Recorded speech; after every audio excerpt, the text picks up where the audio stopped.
Okay, so today we're going to be taking a look at the tarot card, the Lovers. And you'll notice that I have three separate cards. In the middle, I have an English card, Rider Waite. Right, I have an Italian card, and on the left, I have a French card.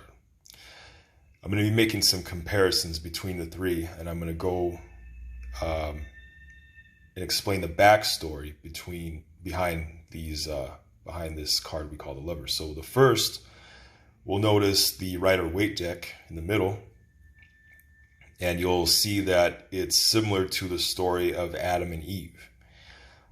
You have the man on the right, the woman on the left, and the angel above. Now, first of all, I want to mention that this card is associated with the astrological sign of Gemini, and it also represents the element of air. So in the middle, the angel above, you'll see that's the archangel Raphael, the archangel of air. And the male and the female, the male represents the carnal mind, the conscious mind. The female on the left, the subconscious mind, and of course the spiritual above. Now, with the carnal mind, you'll notice that he's not looking up at the angel, the woman is. Therefore, you must go through the subconscious mind to access the spiritual. And notice the tree behind the man is on fire. The carnal mind consciousness alone bears no fruit. However, the subconscious mind does. You'll notice that she's got a tree of fruit behind her. And of course, she's looking up at the divine.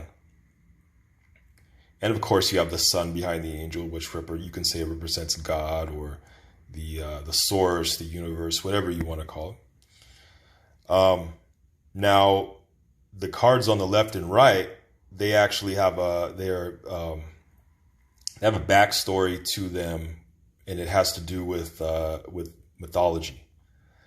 The story of course, you have Cupid, or as the Greeks call him, Eros, and his mother Aphrodite, or as she's also called, Venus.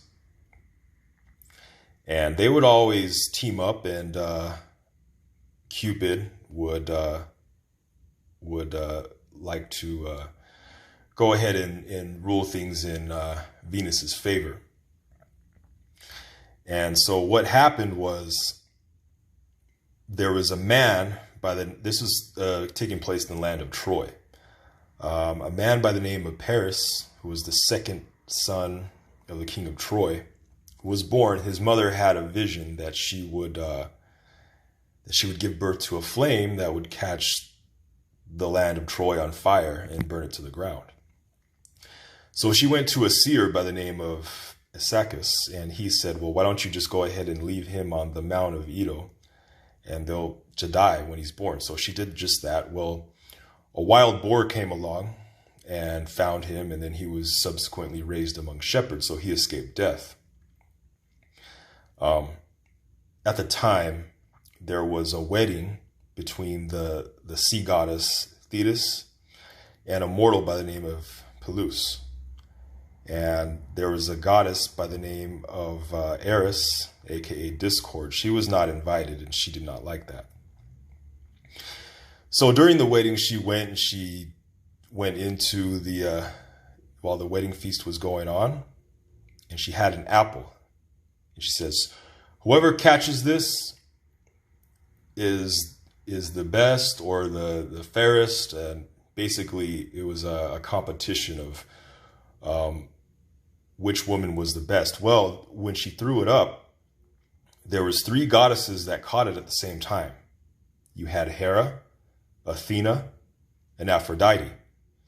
So what Zeus did was he says, I'm going to let this be decided by a mortal. So they went and got Paris, and Paris came to the feast and saw the three holding the apple. And then the three goddesses were trying to convince him, pick me, pick me. Hera said, well, I'll make you the king of Asia if you pick me. Athena says, well, I'll make you victorious in every battle. When he was about to turn to Aphrodite, Cupid shot an arrow at Paris. And so he was infatuated with Paris and Paris was infatuated with Aphrodite and chose her. You see, Cupid had arrows with golden tips and lead tips, and if he hit you with the golden tip, it would mean you'd be infatuated by the next person you see, and then if he hit you with a lead tip, you would be you would feel loathing by looking at the next person you saw. Well, of course, he shot a golden arrow at Paris when he turned to Aphrodite. He chose Aphrodite, and so Aphrodite was pleased with him, so pleased, she says, well, I'm going to give you the hand of the fairest woman in the land, who happened to be the Greek princess Helen.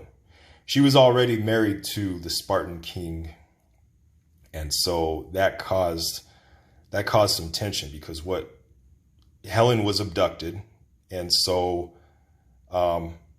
by Paris himself, and so this caused a big war. And then the city of Troy was then burnt to the ground. So the prophecy came true. Now, that's the backstory behind this card. And also, Friday, of course, would be the best day to do love spells. Where does that come from? Well, Freya was closely associated with Venus and said to be identical to Venus. So Friday, we get the word Friday from Freya's day. And in Italian, the word Venerdì means Venus Day.